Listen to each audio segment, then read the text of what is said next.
à tous. Bonjour Fanny Durécé. Vous êtes maître de conférence en sciences du langage au CUFR de Mayotte. Vos recherches portent sur les politiques et situations linguistiques et éducatives dans les contextes africains post-coloniaux et sur la scolarisation des élèves non francophones. Vous faites partie des formateurs de l'INFPE et vous participez au développement de la prise en compte des langues mahoraises à l'école.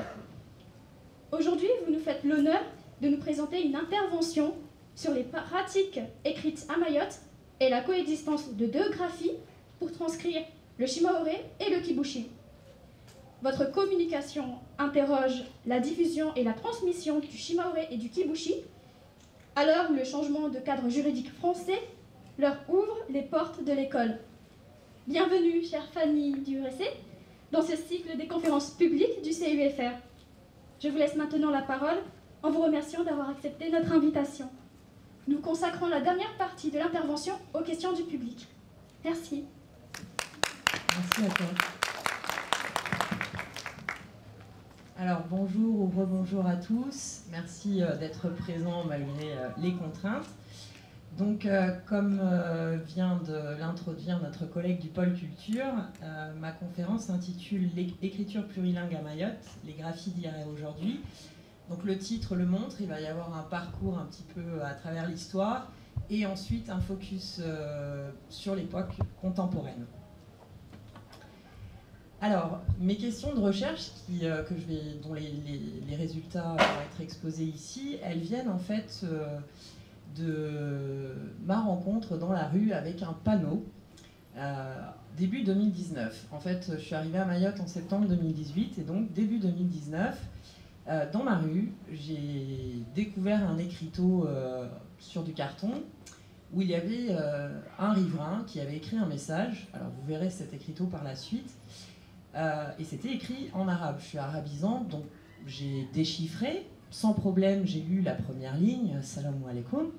Puis j'arrive à la deuxième ligne, et là je me rends compte que ce n'est pas de l'arabe. Donc je découvre, parce que je ne le savais pas, que à Mayotte, on utilise l'alphabet arabe apparemment pour transcrire les langues de Mayotte, donc probablement le shimaoré et le kibushi, ce qui a été confirmé ensuite. Alors du coup, voici les questions qui ont un peu motivé le travail que j'ai fait là ces 3 dernières années.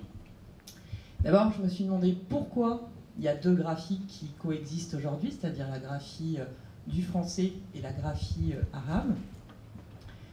Je me suis demandé en fait qui lit et qui écrit à Mayotte. Et aussi, est-ce que le discours sur l'analphabétisme et la littératie à Mayotte est biaisé, c'est-à-dire incomplet. Je me suis aussi demandé quels étaient les usages aujourd'hui de cette graphie. Est-ce que c'était fréquemment utilisé ou pas? Et puis enfin, une grosse question, alors là c'est si on aborde le contexte mahorais au prisme du postcolonial, je me suis demandé comment cet usage il avait réussi à se maintenir malgré des politiques linguistiques contraignantes, donc les politiques linguistiques françaises, pour les langues mahoraises jusqu'en 2021. Alors au niveau méthodologie de recherche, moi je fais partie des chercheurs qui ont des méthodes assez éclectiques, déjà par mes cadres de référence, mes champs disciplinaires, mais également dans mes approches des contextes. Et donc ce que j'aime beaucoup faire, l'histoire compte beaucoup pour moi, donc j'aime aborder un contexte en diachronie, c'est-à-dire à travers l'histoire, et en même temps en synchronie, en regardant une période donnée.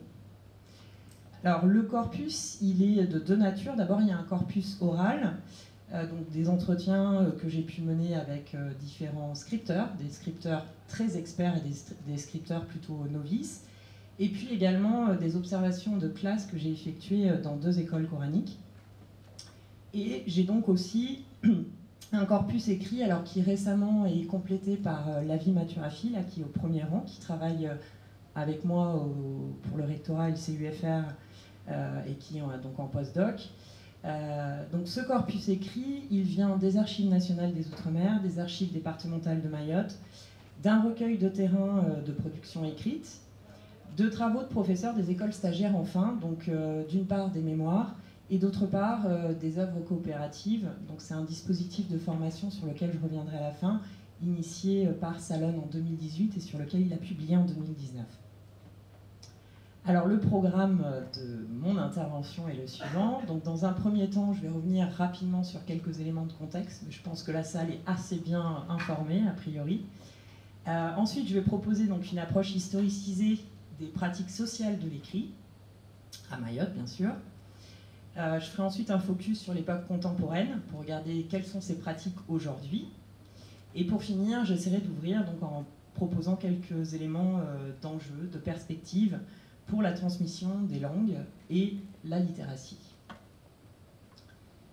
Alors, donc les quelques éléments de contexte. Donc, tout d'abord, je pense que ce qu'on peut souligner quand on parle du plurilinguisme à Mayotte, c'est le fait qu'on ait des langues qui viennent d'aires linguistiques très éloignées, avec des fonctionnements très éloignés aussi. Donc, à la fois des langues qui ont leurs origines aux Philippines, en Asie du Sud-Est plutôt.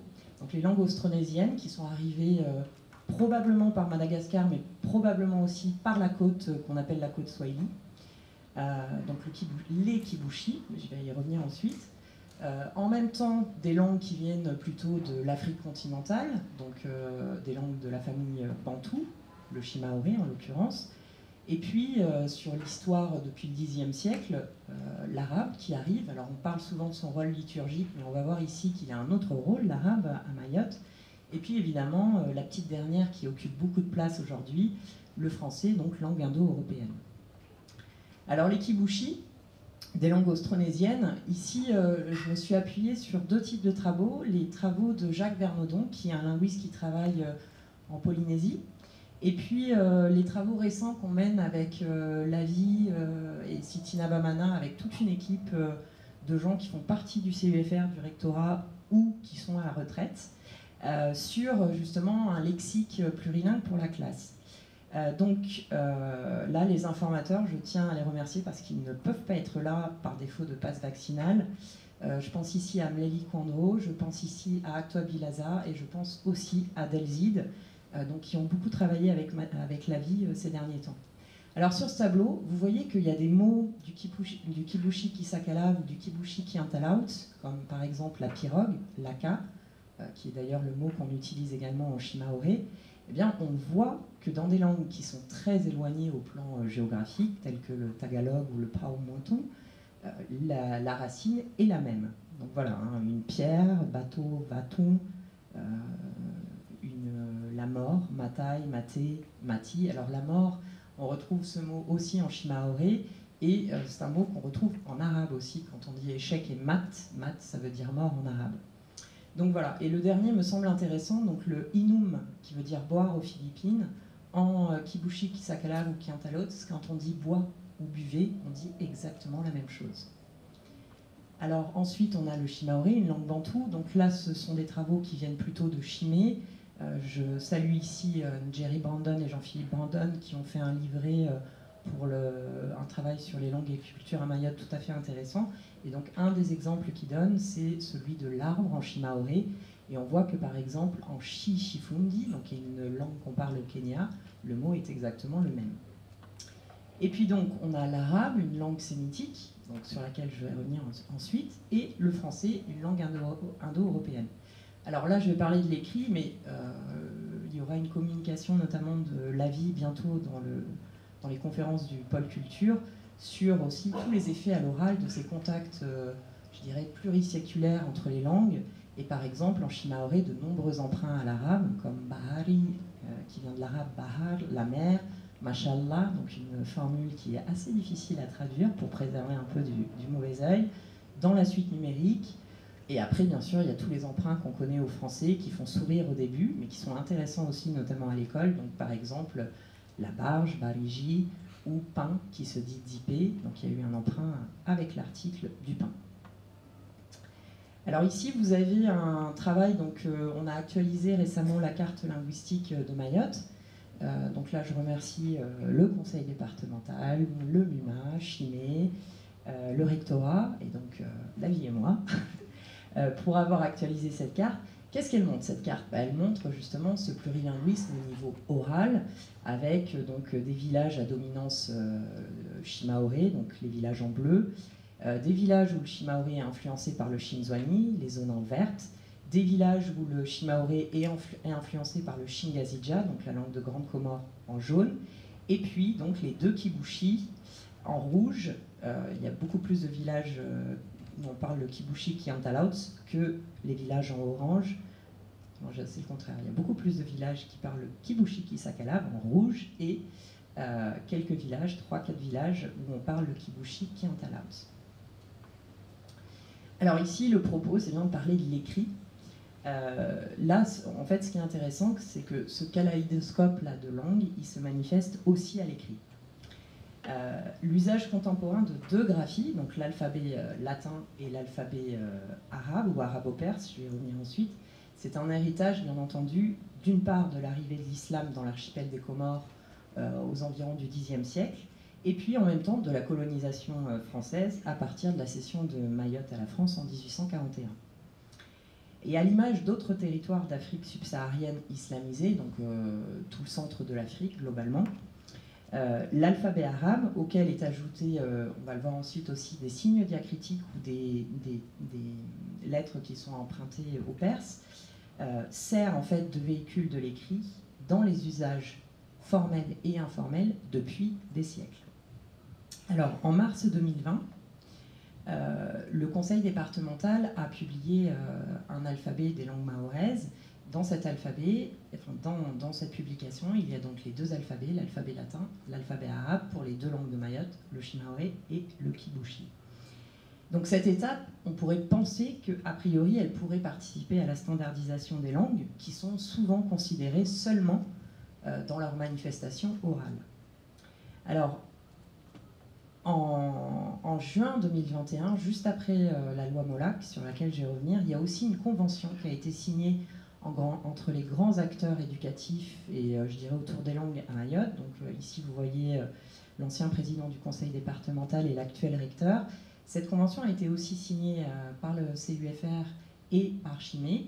Et à la fin de la convention, il y a une charte des graphies, donc un engagement de ces 4 institutions à respecter les graphies proposées par le conseil départemental.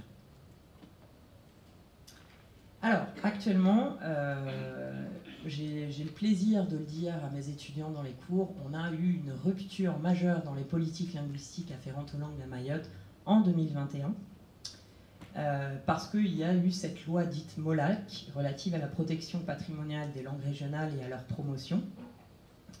Alors, pourquoi ça a changé beaucoup de choses? Eh bien, parce qu'avant, le shimaoré et les kibushi n'étaient pas reconnus comme langue régionale de France, au contraire, par exemple, du wallisien, du créole réunionnais, du breton, de l'occitan, etc. Et puis, on avait quelque chose de spécifique à Mayotte. Il y avait un article dans le Code de l'éducation qui interdisait leur enseignement formel et donc limitait leur usage. Il y avait une tolérance pour la maternelle. Donc jusqu'à présent, dans le travail avec le rectorat, on était obligé de se concentrer sur la maternelle.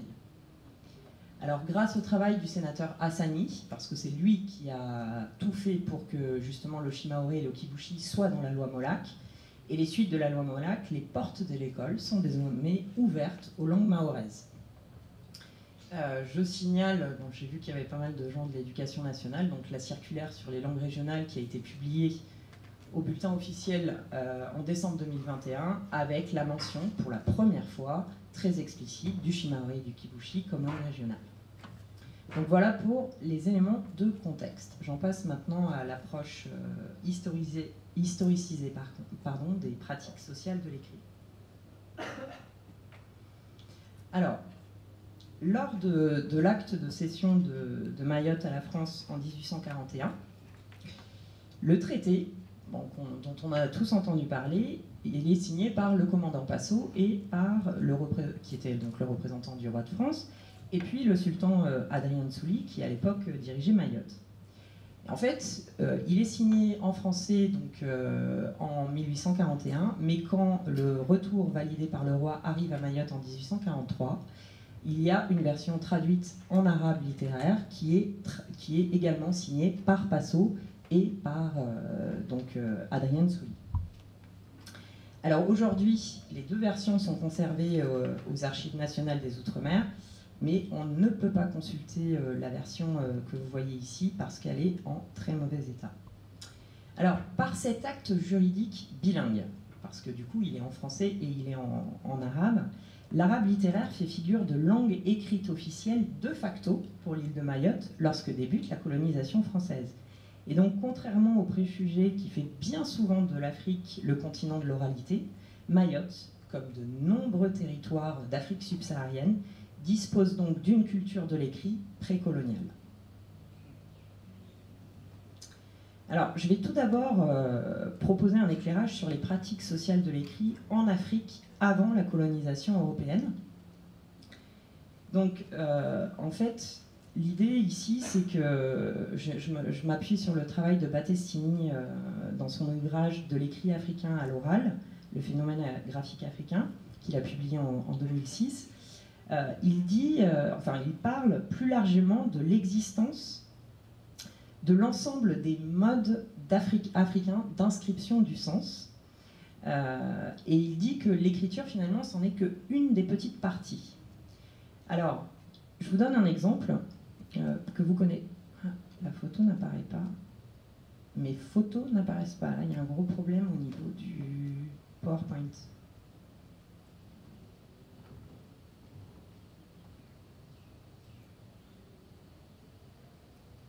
Alors l'image, je pense que je vais revenir dessus, je vais vous décrire l'image. Vous connaissez peut-être, au Mali, sur les falaises de Bandiagara, il y a un peuple qu'on appelle les Dogons, qui a été un des premiers peuples étudiés par un des premiers ethnographes français, Marcel Griol. Et donc dans la civilisation Dogon, il y a une cosmogonie extrêmement complexe qui a été largement décrite par Griol, et qui s'appuie donc sur les falaises de Bandiagara. Il y a des maisons en terre où il y a beaucoup de formes, c'est ce que la photo montrait. Donc ça, c'est une première forme d'inscription du sens, c'est-à-dire qu'avec des symboles, on est en train de dire quelque chose et de transmettre quelque chose, de transmettre du sens aux générations suivantes. Ensuite, deuxième chose, c'est que plus récemment, donc plutôt à partir de la deuxième moitié du XXe siècle, il y a eu un renouveau des études anthropologiques et historiques sur l'écrit en Afrique, donc initié notamment par Jacques Goudy, dans son ouvrage « La raison graphique, la domestication de la pensée sauvage », qu'il a publié en 1977.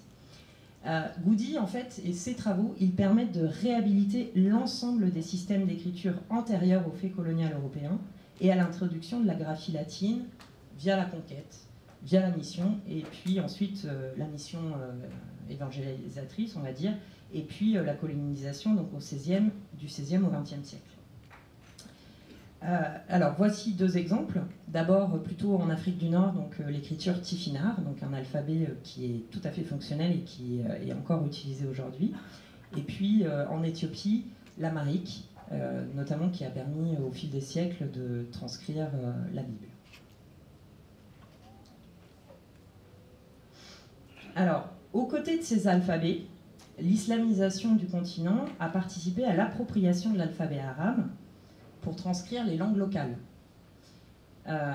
Bien que donc, ces alphabets ils aient été mis en concurrence par l'introduction de l'alphabet latin, par les missionnaires et l'administration coloniale, l'adjami, cet usage de l'écriture arabe pour transcrire d'autres langues, telles que par exemple le Haoussa, le Kiswahili, etc., se manifeste encore aujourd'hui de l'Est à l'Ouest de l'Afrique subsaharienne. Donc Adjami, c'est un terme dérivé d'un nom arabe qui signifie étranger et qui désigne l'usage justement de cette graphie arabe pour transcrire les langues locales. Donc là, vous avez un exemple d'une transcription du Peul, donc une langue du Sénégal, à l'aide de l'alphabet arabe. De manière générale, il y a différentes règles pour les transcrire, mais en général, il y a des nouveaux signes qui sont ajoutés et des signes diacritiques, je vais vous montrer ce que c'est ensuite, pour transcrire les sons qui n'existent pas en arabe. Ce qui est le cas, par exemple, pour le Shimaoré et le Kibushi, il y a des sons qui n'existent pas en arabe, donc la question se pose, comment je vais transcrire ces sons ? Et puis, ce qui est montré sur tous les travaux qui portent sur l'adjami, c'est qu'en règle générale, c'est quand même l'instruction religieuse traditionnelle qui a permis l'instauration de cet écrit et la perpétuation dans le temps de cet écrit. Alors, dans le cas de Mayotte, Une illustration de cette littératie en arabe aux prémices de la colonisation française, c'est l'œuvre du cadi Saïd Omar Aboubakar Husseini, qui est le rédacteur du traité de cession en arabe. C'est pas Adrien Souli qui l'a écrit, c'est bien le cadi Omar. Et alors, par ailleurs, en 1865, il a compilé un mémoire, je cite, où sont constatés tous les services rendus par lui à la France. Alors, ce document, il est également conservé aux Archives nationales des Outre-mer. Cette œuvre hagiographique, au sens où il parle de sa vie et de ce qu'il a fait, elle est surnommée à Mayotte les Chroniques mahoraises, parce qu'elle apporte finalement un regard local, parfois certains disent un peu biaisé, sur l'histoire durant cette période.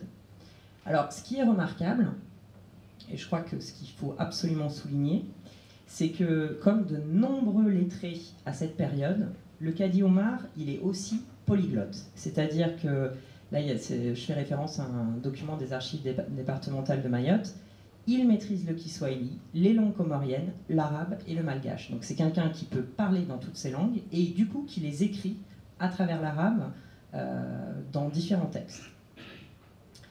Voilà. Alors ça, c'est un texte qui est un peu contesté, qui date de 1835, a priori qui serait l'acte de donation de Mayotte à Abdallah II, donc qui était à Anjouan à l'époque. Il y a des historiens qui disent que c'est un faux, je ne sais pas si c'est le cas, mais là vous avez un exemple aussi de l'usage à visée juridique de l'arabe à cette époque. Alors, la situation géographique de l'archipel des Comores, au cœur du canal du Mozambique, l'a placé au cours des siècles au croisement des civilisations et des langues. C'est ce qu'on voit très bien aujourd'hui au niveau des langues parlées. Les deux langues régionales actuelles sont des héritières des premiers mouvements de population arrivés du continent africain et du Pacifique via Madagascar, comme je vous l'ai montré tout à l'heure. Et à partir du 8e siècle, les Shiraziens, puis les Yéménites, et enfin les Omanais, créent des comptoirs commerciaux le long de la côte orientale de l'Afrique et dans l'archipel des Comores. Donc toute la zone que vous voyez en orange, c'est en fait, même si on l'associe maintenant à la langue, la zone Swahili, c'est-à-dire la zone qui est au bord, parce que finalement les marchands arabes ne rentraient pas à l'intérieur des terres. Alors je fais référence ici à une conférence qui a eu lieu au mois de novembre sur le Zangbar par Monsieur Ducarme, qui était tout à fait passionnante. Et donc, ce qu'il expliquait justement, c'est que le paroxysme de la domination omanaise, il intervient au moment où il y a la chute de Constantinople, donc en 1453, et à ce moment-là, il y a une nécessité, vu qu'il y a un blocage là dans la route de la soie, il y a la nécessité de pallier l'interruption de la route de la soie avec l'avènement de l'Empire ottoman. Du coup, le canal du Mozambique, à ce moment-là, c'est la plus importante voie commerciale au monde jusqu'à l'ouverture du canal de Suez en 1869. Alors, vous voyez ici, du coup, que Mayotte, qui est au cœur du canal du Mozambique, elle se retrouve aussi au cœur de cette voie commerciale. Et donc, évidemment, pour en revenir donc, à la question de l'écrit, il y a une institution éducative qui joue un rôle majeur pour expliquer cette, finalement, littératie qui est pluriséculaire, qui remonte à plusieurs siècles. C'est bien entendu l'école coranique. Alors, tout d'abord, je vais vous lire un texte qui a été publié lors de la mise en place du musée de Mayotte en 2016, donc du MUMA. Voilà ce qui est dit dans la présentation relative à l'écriture des langues. Aujourd'hui, la graphie latine tend à être privilégiée en conséquence des évolutions institutionnelles et surtout du développement de l'école de la République, mais l'alphabet arabe reste d'usage plus naturel, surtout auprès des générations plus anciennes, pour le courrier personnel, les consignes laissées aux enfants par les parents, les suivis des comptes ou même certains échanges administratifs des cadis.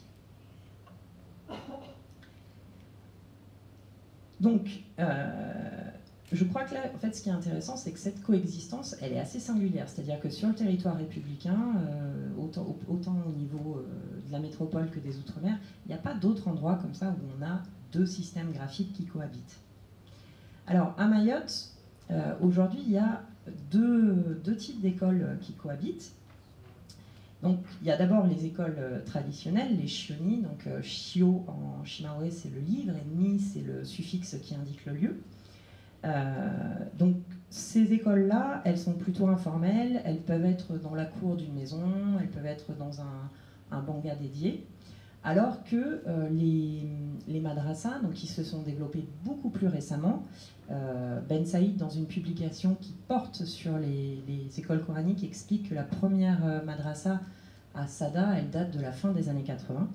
Et donc la grande différence, c'est que dans les écoles, dans les madrasas, le maître coranique a souvent été formé à l'étranger et elles sont accolées à la mosquée.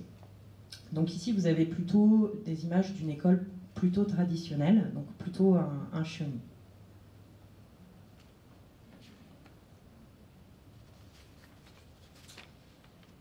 Alors, une question qu'on peut se poser et qui se pose, je pense, pour notamment l'éducation aujourd'hui, c'est quelle est la fréquentation finalement de l'école coranique aujourd'hui? Alors ici, je vais faire appel à deux études.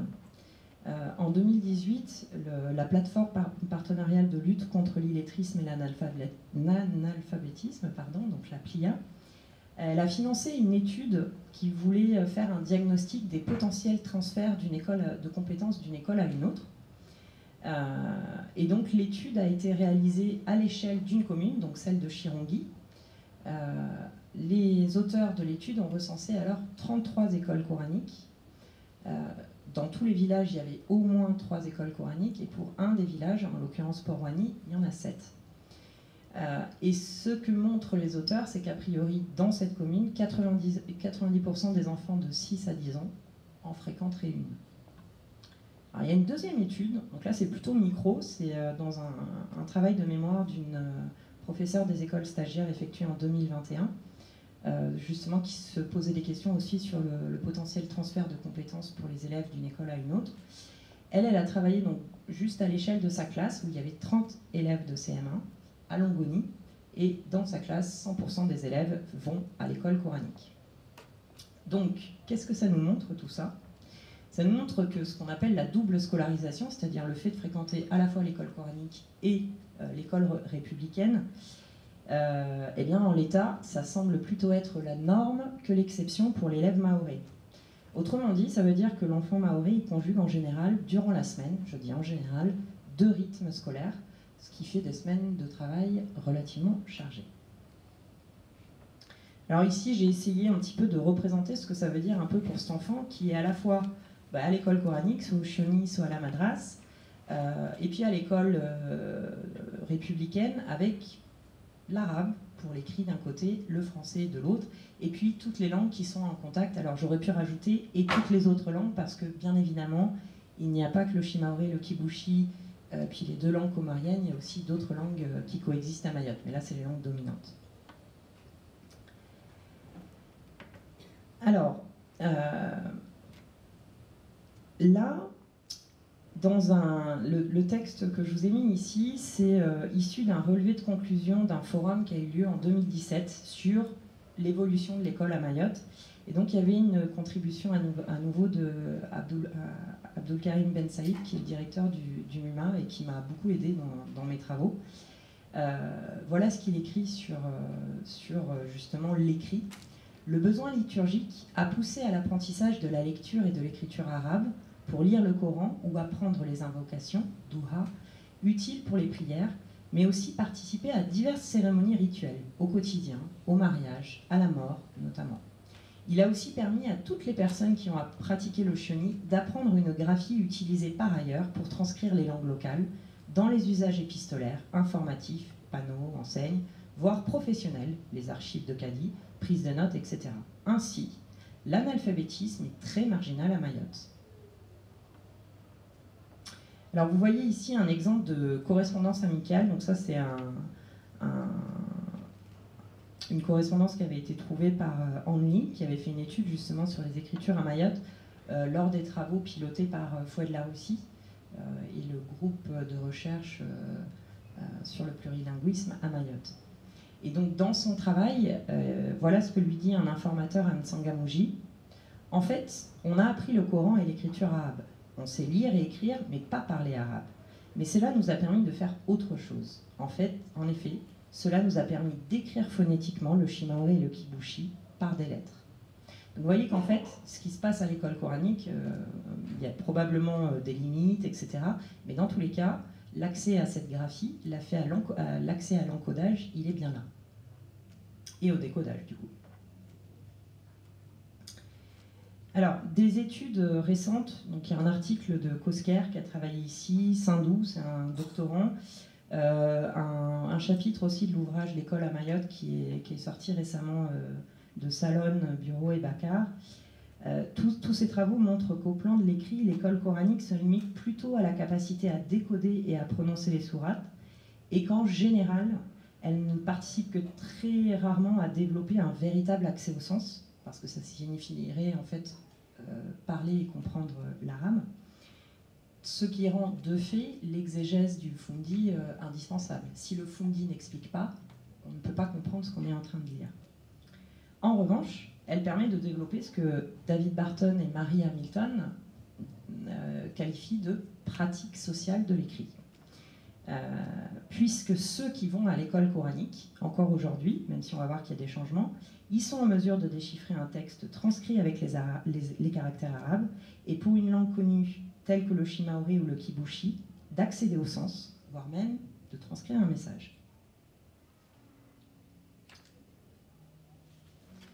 Alors, la grande différence, c'est quand on regarde la cohabitation justement entre le système français républicain et puis le système de l'école coranique, c'est que dans la norme, enfin, lapsus intéressant, dans l'apprentissage du français écrit, justement, c'est la norme qui est l'acquisition d'une norme qui est incontournable. Les scripteurs, ils ont besoin de s'approprier cette norme pour écrire, alors qu'à l'école coranique, on s'approprie seulement certains codes, certaines règles de transcription, et à partir de là, on va pouvoir commencer à écrire. Alors ici, je vais vous lire un extrait d'un entretien que j'ai eu avec un kibushiphone d'une 60aine d'années qui explique comment, justement, ce qu'il a appris à l'école coranique lui a permis, lors de ses études supérieures en métropole, de tenir une correspondance avec sa mère. J'avais encore, comment dire, un rapport frais à cette écriture-là, à l'époque, donc j'écrivais facilement. Elle, donc sa mère, elle connaissait déjà des graphies qui n'existent pas en arabe, mais qu'elle utilisait pour le kibushi, que je ne connaissais pas, parce qu'elle n'enseignait pas ces graphies-là à l'école coranique. Sa mère, elle assistait son père était fundi, mais c'est sa mère qui se chargeait de l'alphabétisation des petits. Le papa allait au champ avec les plus grands, souvent. Voilà. Donc du coup, j'ai découvert ces graphies-là dans ses lettres. Mais je devinais, puisque je connaissais la langue. Elle a dû être au courant de certains textes, je crois. Je crois que les gens s'écrivaient des choses aussi.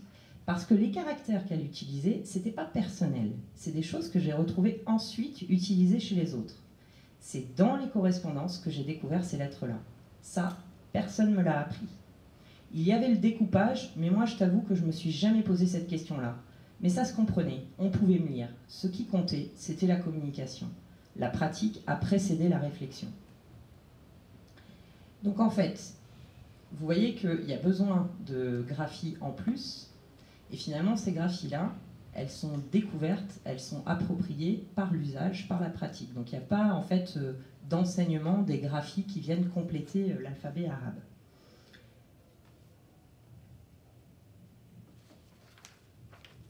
Alors, j'ai déjà cité sans le dire, mais donc le linguiste allemand Swag, qui est donc un spécialiste des graphies, de la graphie adjami, il montre donc qu'en fonction des langues, il y a vraiment des choix différents qui sont faits. Dans le cas du shimaore et du kibushi, en fait, les lettres, elles sont complétées. Il n'y a pas vraiment un ajout de lettres, il y a plutôt des points, des signes qui vont être ajoutés aux lettres qui existent pour transcrire les sons des langues mahoraises qui n'existent pas en arabe. Donc voilà, je vais vous donner quelques exemples. Le P et le B, donc le P n'existe pas en arabe, le B existe, mais vous savez qu'en shimaore et en kibushi, il y a deux B. Donc le B, c'est le premier que vous voyez, c'est-à-dire ce petit point inversé avec le point en dessous. bien, on va rajouter 2 autres points pour créer la lettre P et 2 autres points pour le B à la française. Donc en gros, vous avez l'implosive, B, et le B. Autre exemple, le D, donc c'est un D qui est entre le L et le D, qui existe donc en shimaoré. Il va s'écrire à partir de la lettre D. Donc le D en arabe, c'est cette espèce de virgule. Et donc on rajoute ce signe en dessous du D pour pouvoir transcrire le D, que je ne fais pas très bien. Et puis, un autre exemple encore, le V, donc, qui s'écrit à partir du F. Donc là, vous voyez la boucle avec un point. Donc ça, c'est le F en arabe. Et pour écrire donc, le V, on va rajouter 2 autres points. Alors c'est pour ça que j'ai tendance à parler d'alphabet arabo-perse, parce que ça, par exemple, c'est le cas en perse. En perse, le V existe et s'écrit de cette manière-là, de même que le P existe et s'écrit comme à Mayotte. D'où le fait que moi j'utilise l'idée de l'arabo-perse.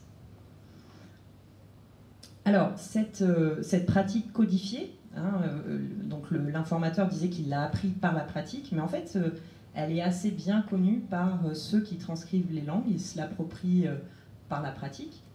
En fait, on peut la vérifier dans les archives cadiales.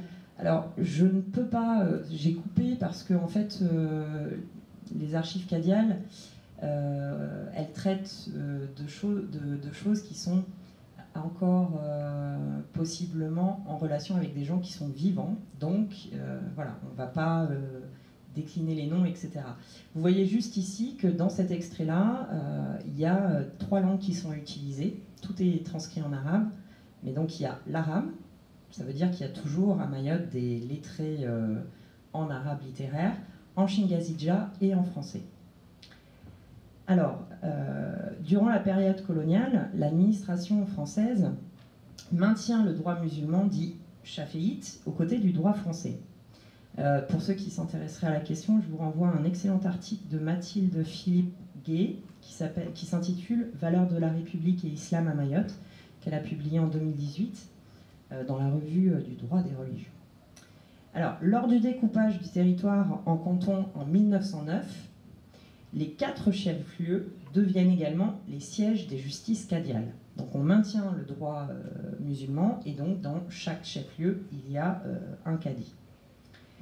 Alors le corpus de ce fonds juridique a été recueilli afin de le préserver par les archives départementales. Par contre, ce qui est dommage, c'est qu'il couvre qu'une période extrêmement récente. Il y a beaucoup de choses qui sont perdues ou qui sont conservées peut-être dans des familles. Donc il couvre la période 1925-1977. Alors ce corpus, il est principalement constitué de registres de naissance, de mariage, de décès, de jugements supplétifs ou encore de partage de succession. Et jusqu'en 1945, ils sont exclusivement écrits avec l'alphabet arabe. À partir de 1945, le français commence à apparaître dans les registres des cadis. Alors, par contre, ce qui est remarquable, on le voit déjà ici, c'est qu'ils sont particulièrement hétérogènes au plan des langues transcrites. Et donc, ils sont une trace tangible du plurilinguisme pluriséculaire, excusez-moi l'expression, des pouvoirs religieux et juridiques à Mayotte. Donc, aux côtés d'actes en shimaoré et en arabe, les autres langues de l'archipel des Comores sont utilisées, alors principalement le shinzwani et le shingazija, mais on a également des actes en kiswahili. Et cette langue, elle est qualifiée comme étant la langue véhiculaire régionale qui jouissait d'un réel prestige auprès des lettrés des 4 îles. Donc ça, c'est un écrit des archives départementales non daté. Donc le kiswahili, aux côtés de l'arabe littéraire, vraiment la langue des lettrés et des polyglottes mahorais. Alors, voilà donc pour, je dirais, cet aperçu à travers le temps. Maintenant, je vais en venir aux pratiques de l'écrit contemporaine. Qu'est-ce qui se passe aujourd'hui?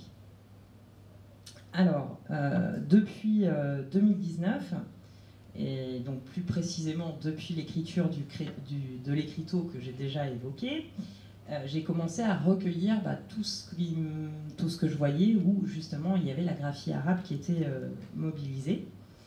Et donc j'ai suivi un petit peu les préconisations de Barton et Hamilton, et j'ai classé en fait le corpus en deux catégories. Donc d'une part les écrits officiels et d'autre part les écrits ordinaires.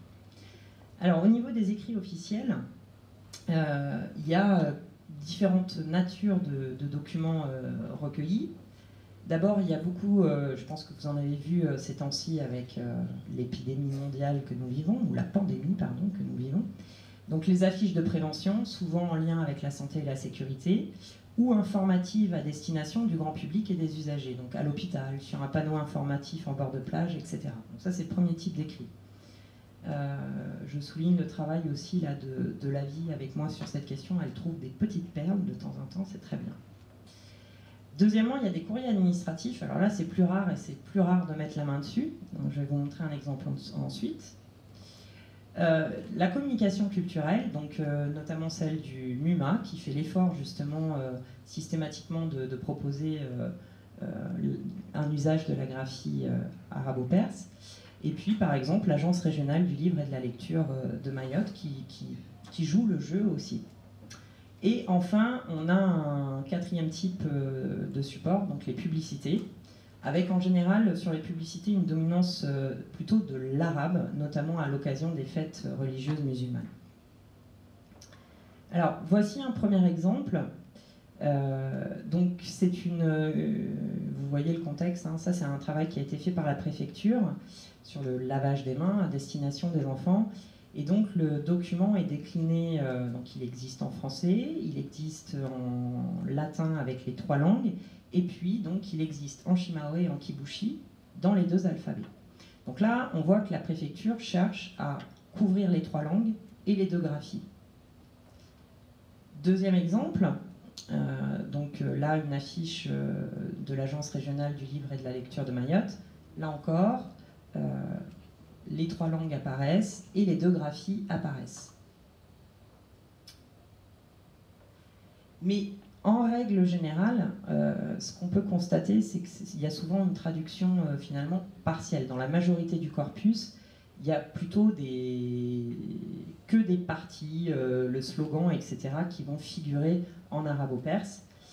Et donc là, par exemple, une publication du MUMA avec ce joli proverbe en shimaore. Ici, une affiche qu'on trouve sur une plage, donc au niveau des interdictions afin de protéger l'environnement. Ce qu'on remarque en fait dans ce corpus, c'est que le kibushi, qui est déjà une langue minoritaire par son nombre de locuteurs, est également minoré à l'écrit, parce qu'en fait, la plupart des affichages, à l'exception en gros de la préfecture et de l'ARL dans mon corpus, ne font figurer que le shimaore.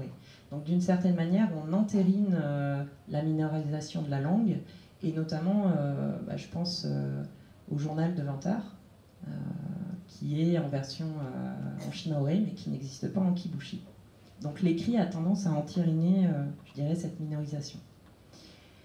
Alors, on voit que finalement, cette bilittératie, qui est peu abordée dans le discours public, eh bien, en fait, elle est quand même reconnue au plus haut niveau de l'État dans ses représentants à Mayotte, puisqu'ici, vous avez un courrier émanant du préfet et du président du conseil départemental. Le contexte, c'est l'arrivée du variant sud-africain à Mayotte l'année dernière. Et ce courrier, qui a été envoyé aux communes de l'île, donc aux maires, a été envoyé dans 2 versions. Une version en français et une version en shimaore, transcrit avec l'arabo-perse. Donc là, vous voyez qu'il y a une forme de reconnaissance officielle de cette graphie. Et là, j'ai juste fait un zoom. Alors malheureusement, on ne voit pas très bien, parce que le document, c'est pas moi qui ai eu l'original, on me l'a envoyé. Mais Covid en shimaore, en kibushi, on le dit Covidi. Or, le O, le V, pardon, n'existe pas. Et donc ici, vous voyez bien justement ce F, donc la petite boucle, avec les 3 points. Et l'autre enjeu, alors ici, donc cette publication de l'aéroport de Mayotte, eh bien, c'est que la traduction à Mayotte, et encore moins la transcription, enfin, ce ne sont pas des activités professionnalisées, C'est-à-dire que j'espère par exemple qu'avec la mise en place de l'Institut des langues et des civilisations de Mayotte, ce sera une des choses qui sera, une des missions qui sera menée, de former des traducteurs. Mais globalement, quand on demande de traduire, en règle générale, ce sont des employés, quelqu'un autour là, qui parle la langue. Et donc par exemple ici, pour ceux qui sont capables de déchiffrer l'arabe, c'est parfaitement incorrect. C'est pas du tout l'équivalent de Tsama Yanglin.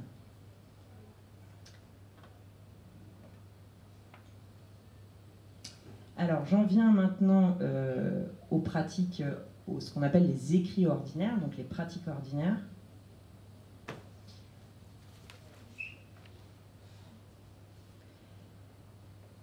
Alors là, en fait, on constate qu'il y a trois types.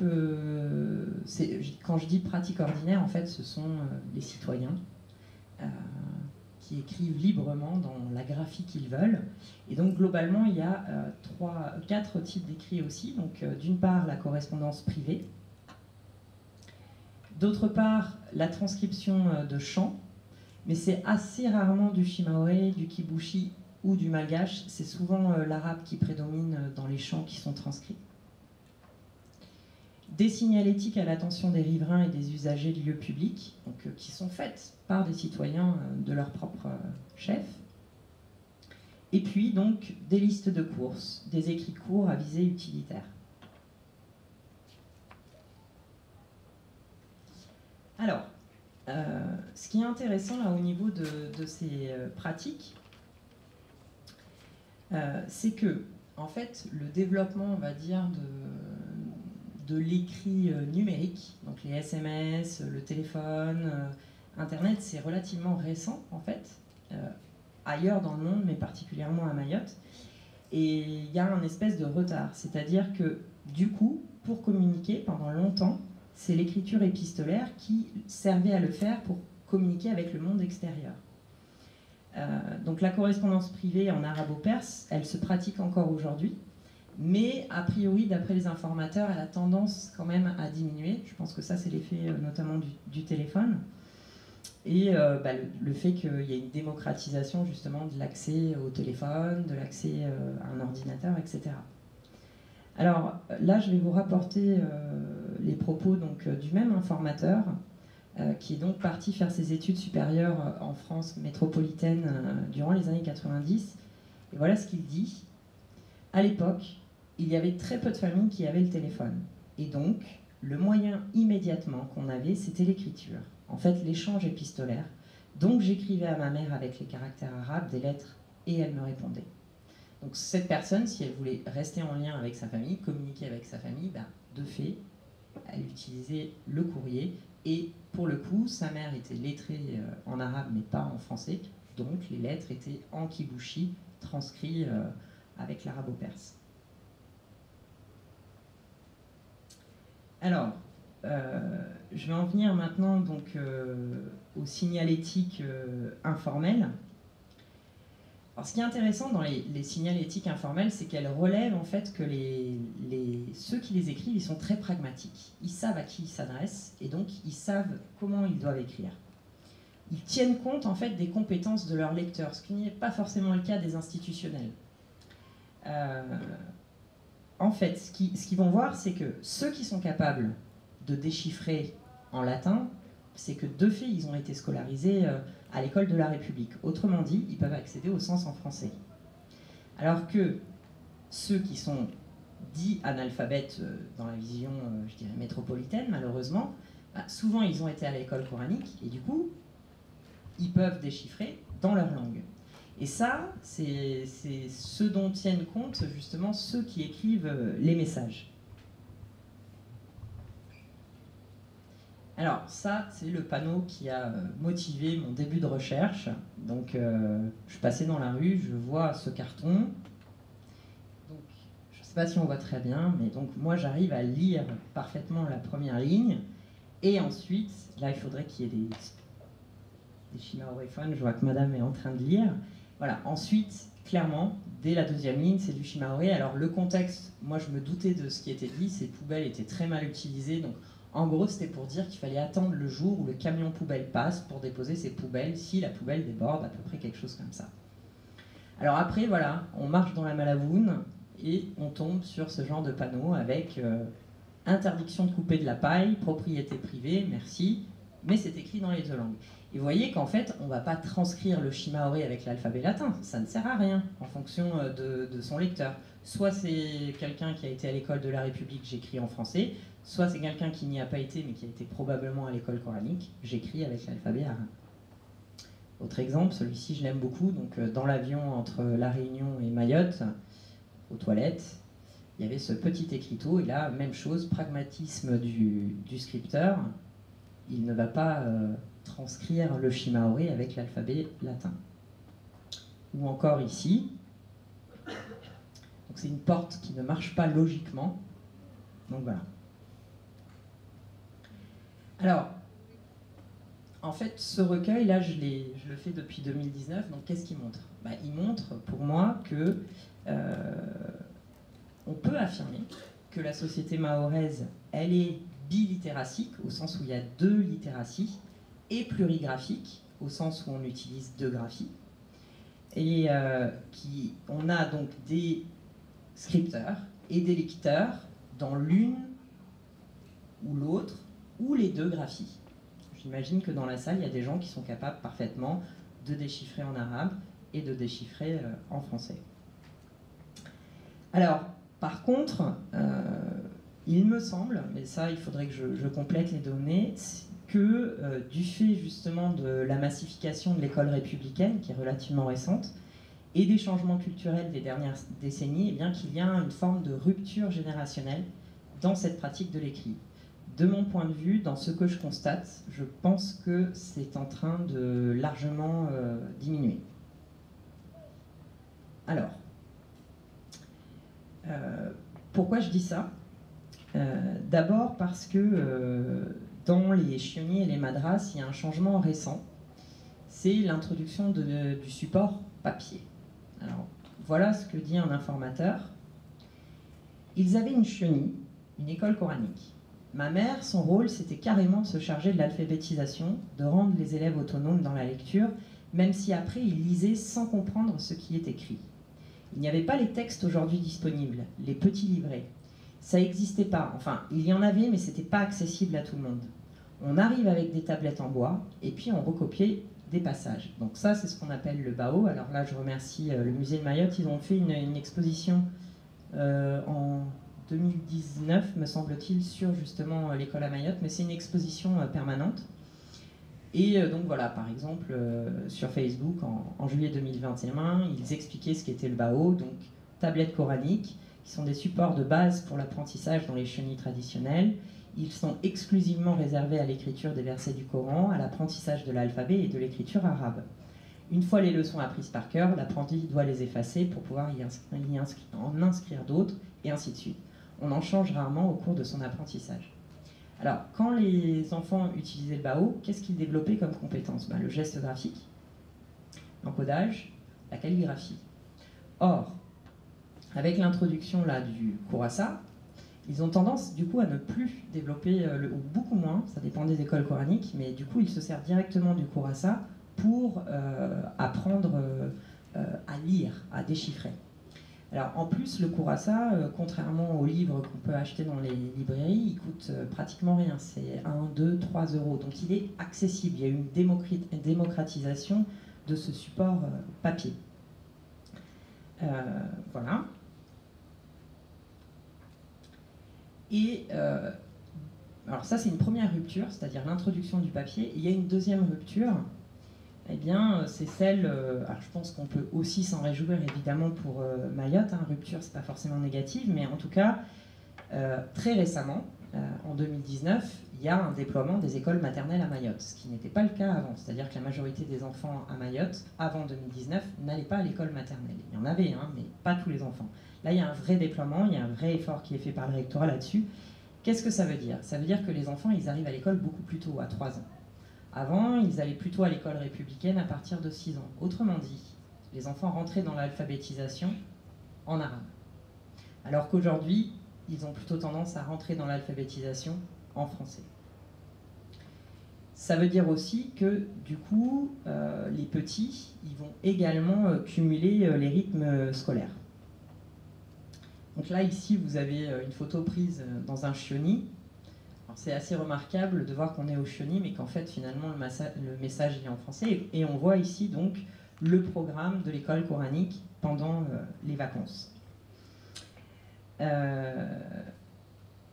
Ce que j'ai pu constater sur le terrain, alors bien entendu je ne vais pas généraliser parce que je ne suis pas allée du tout dans toutes les écoles coraniques de Lille, mais je suis allée dans des écoles assez différentes, donc une plutôt traditionnelle et une madrasa, c'est que le français rentre en force dans les écoles coraniques, ce qui n'était pas le cas avant. Alors par exemple, ici, ce petit livret sur les fondements de la jurisprudence islamique, donc ça c'est un livret qui était dans l'école plutôt traditionnelle, bien, il est bilingue. Il y a la partie en arabe, mais il y a la partie en français. Et dans l'école, dans la madrasa, il y avait là des livres, carrément. Donc ça, on se plaint du manque de livres à Mayotte, mais dans cette madrasa, il y avait par exemple Mon premier Coran, livre d'histoire, donc un Coran adapté pour les enfants, écrit en français. Et il y avait des manuels, et dans ce manuel, vous voyez qu'il y a une partie, donc la sourate qui va être travaillée en arabe, mais ensuite, il y a la traduction, vous voyez qu'avec un code couleur, donc en français, et l'exégèse est également en français. Autrement dit, ça veut dire que là, on s'appuie sur la littératie en français des élèves et pas celle en arabe. Et encore plus remarquable, ça je l'avais montré aux étudiants, dans la madrasa, les élèves étaient assez âgés, ils étaient en train d'être alphabétisés. Ils sont du coup déjà alphabétisés en français. Et pour expliquer le fonctionnement des voyelles brèves en arabe, donc en arabe il y a des voyelles longues et des voyelles brèves. Les voyelles brèves, elles sont marquées par des signes diacritiques. Et comme vous le voyez ici, il y a le A, le I et le OU en français qui est noté au tableau. Donc on s'appuie sur la connaissance du code en français pour enseigner l'arabe.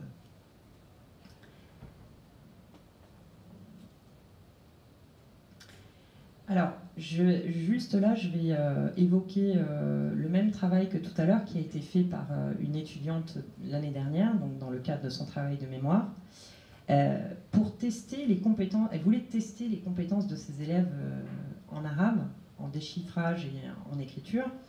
Et pour ce faire, elle l'a proposé lors de séances d'éveil aux langues. Donc c'est ce qui permet dans les programmes de travailler sur la diversité des langues et des cultures.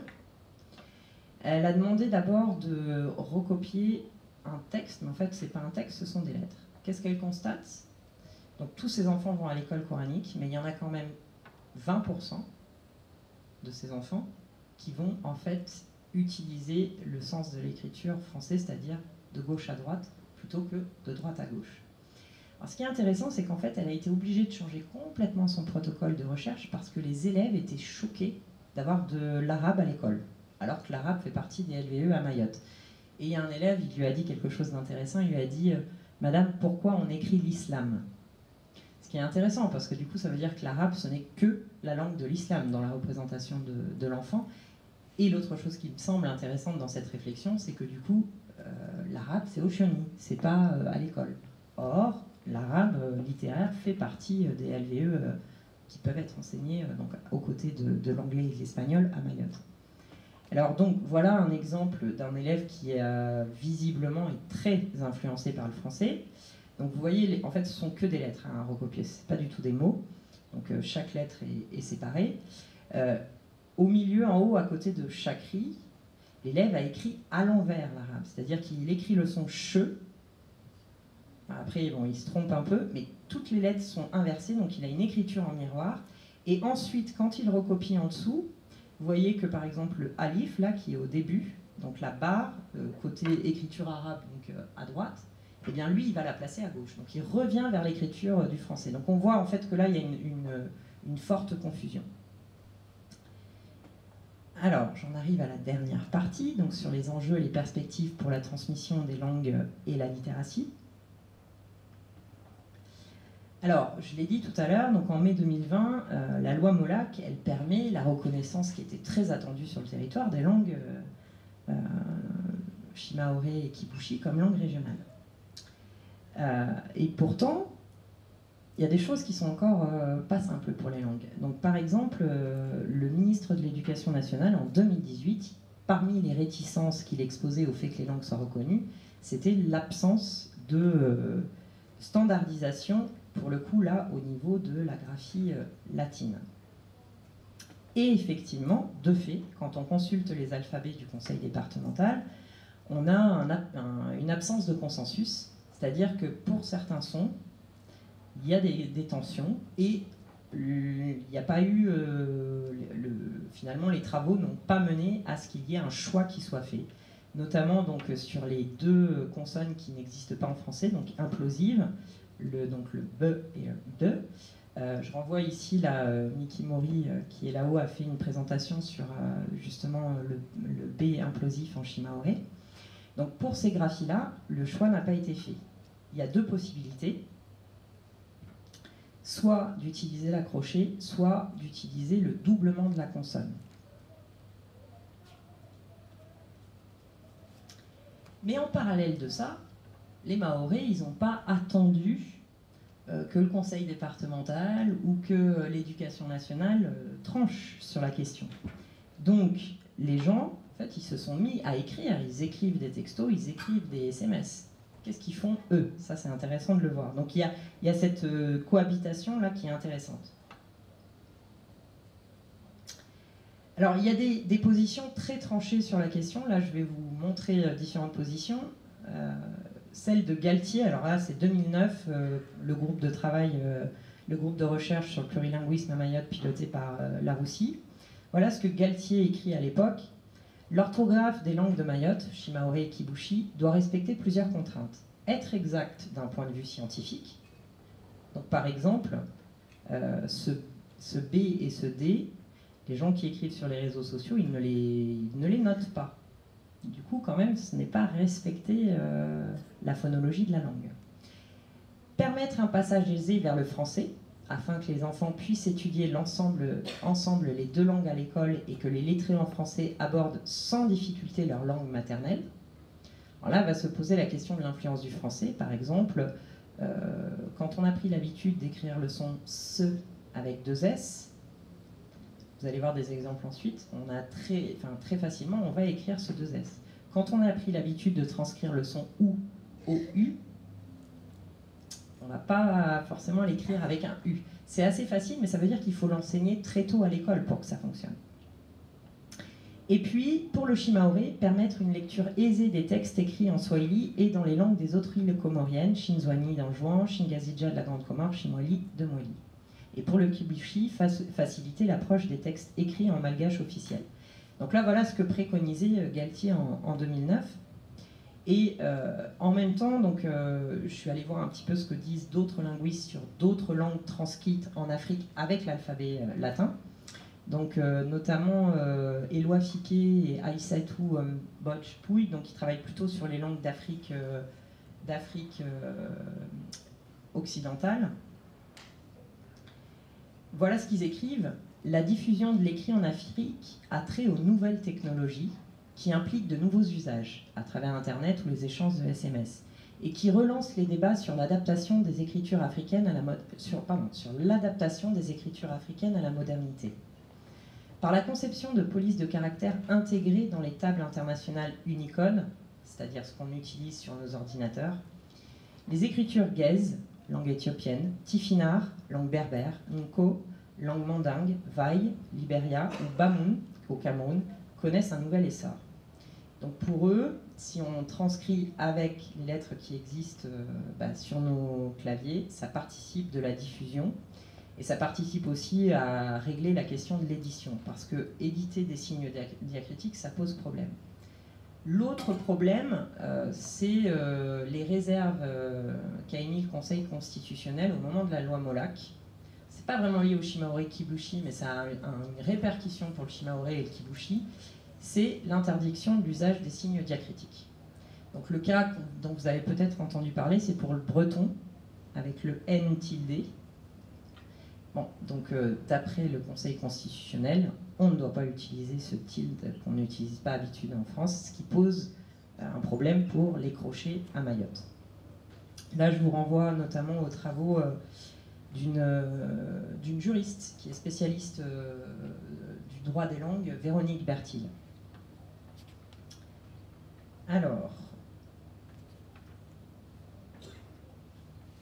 donc dans le corpus finalement là que j'ai relevé, alors là pour le coup avec l'alphabet latin, ce sont plutôt des panneaux publicitaires.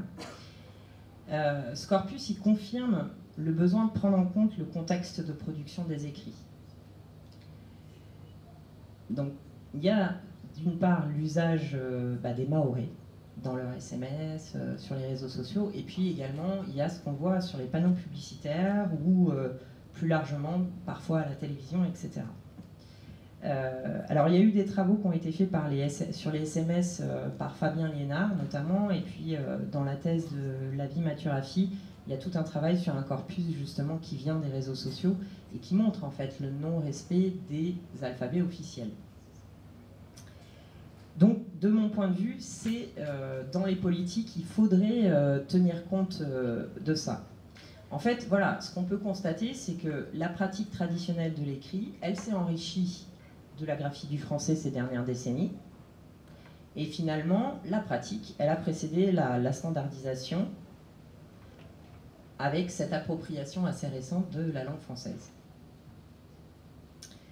Alors, il y a des positions, celle de Galtier est assez extrême. Voilà ce qu'il écrit aussi. Il écrit « Dans le futur, la présence de ces lettres, absente des claviers courants, sera le plus sûr moyen pour détruire tous les efforts de promotion du shimaoré. » Donc il est assez défaitiste. Alors qu'est-ce qu'on peut répondre à ça? Il y a des initiatives récentes. Alors par exemple, en 2020, une application a été développée par Abdou Moussa pour les téléphones Android. En gros, il utilise les lettres qu'on n'utilise pas en shimaoré pour produire les crochets. Par exemple, en shimaoré, quand on écrit le shimaoré, on n'a pas besoin du Q, puisque c'est toujours un K. Il y a pas, voilà, on n'en a pas besoin. Donc le Q va servir à écrire le B implosif, et puis le X, qui n'est pas utilisé non plus en shimaoré, il va servir du coup à écrire le D crochet. Alors, initiative intéressante pour permettre justement de l'utiliser sur les smartphones, mais là, la dernière fois que j'ai consulté, cette application avait été téléchargée moins d'une centaine de fois. Alors peut-être parce que les gens n'en ont pas entendu parler, mais pour l'instant, ça veut dire qu'il y a moins de 100 utilisateurs de cette application. Et donc là, en 2021, pardon, il y a une deuxième application qui est sortie cette fois-ci pour Android et iOS, donc qui a été développé par Sadi, donc le clavier Orelk. Par contre, là, du coup, cette application, elle est payante. L'autre est gratuite. Alors, une question qu'on peut se poser, notamment par rapport à l'école, c'est finalement, là, ces crochets, notamment, est-ce qu'elle pose vraiment problème? Elle pose problème, on le voit au niveau de la transcription, notamment électronique, mais au niveau de la lecture, est-ce qu'elle pose un problème? Alors ici, ça c'est 2022, les étudiants n'étaient pas au courant, mais j'ai testé quelque chose pendant un TD. En fait, on a travaillé à partir d'une histoire bilingue qui a été créée par, certaines personnes sont ici, qui a été créée par 4 personnes lors d'une formation en 2020 sur ce qu'on appelle la boîte à histoire. Donc la boîte à histoire, c'est une boîte avec des objets qui vont permettre de figurer des éléments de l'histoire. Et donc pour l'élève, c'est une manière de mieux accéder au sens et une manière aussi ensuite de raconter l'histoire plus facilement en utilisant justement ces objets figurés. Donc vous voyez ici le village, le hameau Tobé en shimaoré va être représenté par un drap blanc. Et puis ensuite, il y a une petite maison qui va être représentée par une toile de jute et un petit garçon qui va être représenté par une mini-tongue. Donc voilà, donc vous avez la moine à Nyomba, moine à Misa, etc. Bon, donc, vous avez tous ces éléments. Alors je le dis, donc ça a été créé par Sophie Béguet qui est conseillère pédagogique au rectorat, par Claire Mignano qui est chargée de mission au CASNAV avec Aristide Afidou, et puis par Douarati Saïd qui est conseillère pédagogique dans la circonscription de Sada. Alors, ils se sont inspirés de l'histoire que certains connaissent peut-être, Bao Bonbon, et donc ce que j'ai testé avec les étudiants, c'était de raconter cette histoire en shimaoré et en français. Donc, voilà un extrait Donc vous voyez que le groupe qui a écrit cette histoire a tenu à respecter l'alphabet officiel préconisé par Chimay en utilisant donc les lettres crochées. Et donc le constat à la lecture de l'histoire, c'est que les étudiants n'ont eu mais absolument aucun problème pour lire de manière fluide le texte en shimaori. Ce qui leur a posé parfois problème, c'est des formulations qui pour eux parfois étaient plutôt du shinzoni, etc. Mais c'était pas le déchiffrage du tout. Autrement dit, et ça a été confirmé assez récemment par un échange que j'ai eu avec Jerry Brandon, je ne sais pas si je ne l'ai pas vu, Jerry, je crois. Bonjour Jerry, merci de ta confirmation. Ce que Jerry, donc, qui fait partie de Chimay, m'a confirmé, c'est que Chimay avait fait des tests de lecture pour vérifier justement si les lecteurs du shimaori avaient des difficultés ou pas. Et donc, même constat que celui que j'ai pu avoir avec mes étudiants, pas de difficulté. Alors, là où pour l'école ça se complique, c'est ce que font les publicistes. Les publicistes à Mayotte, vous le voyez là, quand on regarde les panneaux d'affichage, de plus en plus ils intègrent du shimaori. Très rarement, voire jamais du kibushi, on est toujours sur cette question de minoration. Pourquoi ils font ça? Là, il y a une fonction presque affective. Je fais un pas vers mon client, j'utilise sa langue, j'utilise une petite formule pour l'attirer. Le problème, c'est que du coup, ces publicistes, alors là, pour le coup, eux, ils ne respectent, enfin, ils mélangent. Par exemple, ici, quand on écrit Kashkaz Basimbu, déjà, Mbu pourrait être discuté, voilà, moustique pourrait être discuté, je passe, mais Basi devrait s'écrire avec un seul S et Mbu devrait s'écrire seulement avec le U. Deuxième exemple, idem ici, donc ce slogan, les deux S n'auraient pas à être là. Alors, il y en a un que j'aime beaucoup qui vient d'être complété par une trouvaille de la vie il n'y a pas très longtemps. Souvent, justement, les publicistes ils vont faire appel à la culture et, en l'occurrence, à Mayotte, à la religion. Donc, au moment des fêtes religieuses, là, on voit pas mal de petites formules, dont le fameux Tsumun Jem.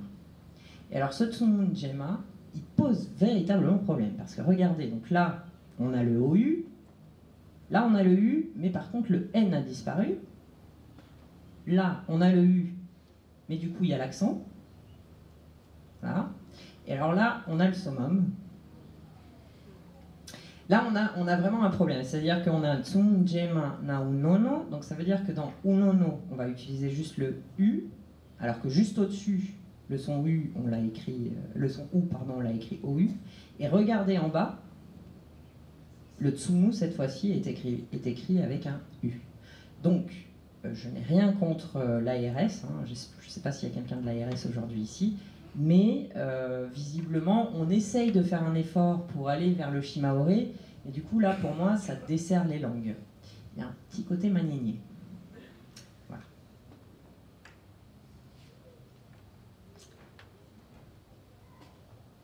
Alors, donc, j'en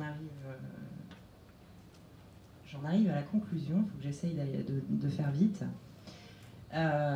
Je crois que la première chose là, que je voulais essayer de montrer aujourd'hui, c'est que de mon point de vue, on a ces pratiques écrites précoloniales jusqu'à aujourd'hui, et je crois que ça appelle réellement un changement de regard et de discours sur la littératie à Mayotte. Autrement dit, là je m'inscris dans la lignée de ce que préconise Bourdieu ou Spaet, quelque chose de plus historicisé, c'est-à-dire travailler à travers l'histoire, quelque chose qui ne soit pas descendant, c'est-à-dire de la métropole vers le territoire ultramarin, et quelque chose du coup qui inclut la littératie en arabe et ou en arabo-perse dans les politiques linguistiques.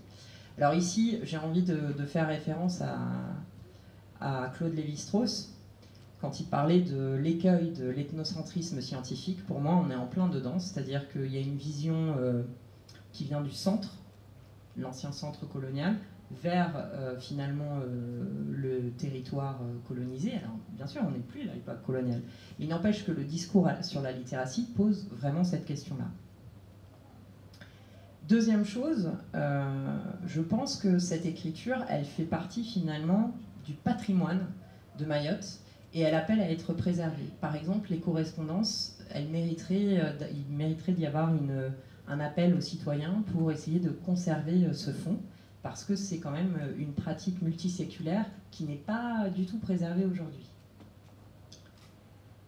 Troisième chose, les effets de la massification scolaire récente. Finalement, il y a deux conséquences. C'est déjà de comprendre pourquoi, oui, il y a un illettrisme en français aujourd'hui à Mayotte. C'est assez logique. L'école, elle s'est développée extrêmement récemment. En 1976, il y avait à peine 5000 personnes qui allaient à l'école, et c'était l'école primaire. Aujourd'hui, on est arrivé à 107 ou 108 000 élèves scolarisés, mais c'est très récent ce développement. Autrement dit, ce que ça veut dire que dans la population actuelle, il y a une proportion conséquente de la population qui n'a pas ou très peu été à l'école. Donc c'est assez logique qu'il y ait de l'illettrisme en français. Donc cette situation-là, cette école très récente par rapport notamment à d'autres territoires d'outre-mer, je pense que d'une part, ça a permis de maintenir finalement les langues vernaculaires, parce que la francisation, elle était encore restreinte jusqu'à très récemment. Et puis, elle a clairement aussi freiné le développement de la littératie en français. Alors, du coup, quand, en septembre 2021, dans la presse, on titre « À Mayotte, 59% de la population souffre d'illettrisme ou d'analphabétisme », pour moi, c'est une forme d'irrespect pour une partie de la population mahoraise. C'est un fait, mais c'est en français. Et donc, il y a quand même, je pense que ça peut vraiment vexer les personnes, parce que non, c'est pas le cas. Il n'y a pas 59% de la population qui souffre d'illettrisme ou d'analphabétisme. Par contre, il y a un vrai problème par rapport à la langue française. Ça, ok. Alors justement, la question de la littératie, c'est un vrai enjeu pour l'île, et là, je parle bien de la littératie en français. Donc par exemple, au moment des journées défense et citoyenneté en l'an 2020, les jeunes mahorais ont les moins bons résultats de France. Donc c'est un fait. La question de la littératie en français à Mayotte, c'est vraiment un enjeu pour le territoire. De même que les évaluations nationales de l'éducation nationale montrent que les élèves mahorais ont les plus bas résultats de France. Alors, je crois qu'il y a des choses qui sont en marche. Je vois qu'il y a l'inspectrice pour le français qui est là. Je pense qu'il y a des bonnes nouvelles, a priori, pour la rentrée 2022, notamment avec le déploiement des livres de lecture. Ce serait très bien pour les élèves. Alors là, je vais juste mettre en perspective, je pense que la question de la littératie, donc, en arabe, elle ne règle pas le problème de la question de la littératie en français. Par contre, elle pourrait être mise à profit dans la formation aux adultes, dans l'alphabétisation des adultes. Donc ici, je vous montre un exemple d'une œuvre coopérative qui a été réalisée par nos étudiants. Ils ont créé un abécédaire, justement, en 3 langues, donc dans les 3 langues, français, kibushi et shimaoré, en faisant appel aux 2 graphies. Et alors, ils ont essayé, ça n'a pas toujours fonctionné, mais de trouver des mots où, justement, le son étudié et revenait dans les 3 langues. Donc voilà. Ça, c'est le genre d'outil qui pourrait probablement être utilisé dans l'école aux parents ou en formation pour les adultes. Et puis, je crois que ce qui est important, donc dans la transmission justement des graphies, si on veut aller vers la norme, par exemple, préconisée par Chimay, c'est que les langues, on les voit, et on les voit notamment à l'école, et on les voit bien transcrites. Donc, des affichages bilingues, trilingues dans les écoles. Et puis, je vais finir là-dessus et je salue au passage mon collègue Pascal Mériel. Au CUFR, actuellement, nos étudiants ils font des travaux sur les 2 années autour du patrimoine et de la société mahoraise. Premier semestre de formation, ils enquêtent. Deuxième semestre de formation, ils produisent une œuvre, très souvent des albums de littérature jeunesse, qui font assez défaut à Mayotte, et on les incite fortement à mettre à profit les langues, même dans leurs récits en français. Ici, vous avez un exemple, donc c'est un album qui a été fait sur la pirogue à Mayotte, et donc l'histoire est en français, mais les dialogues avec le Fundi, celui qui a le savoir sur les lakas, donc les pirogues, eh bien ces morceaux-là, ils sont en shimaoré, et je crois qu'ils ont assez bien respecté la graphie des langues. En tout cas, on essaye de les inciter à ça. Donc voilà, je pense qu'on a un rôle à jouer au CUFR et au rectorat par rapport à ça. Je vous remercie pour votre attention.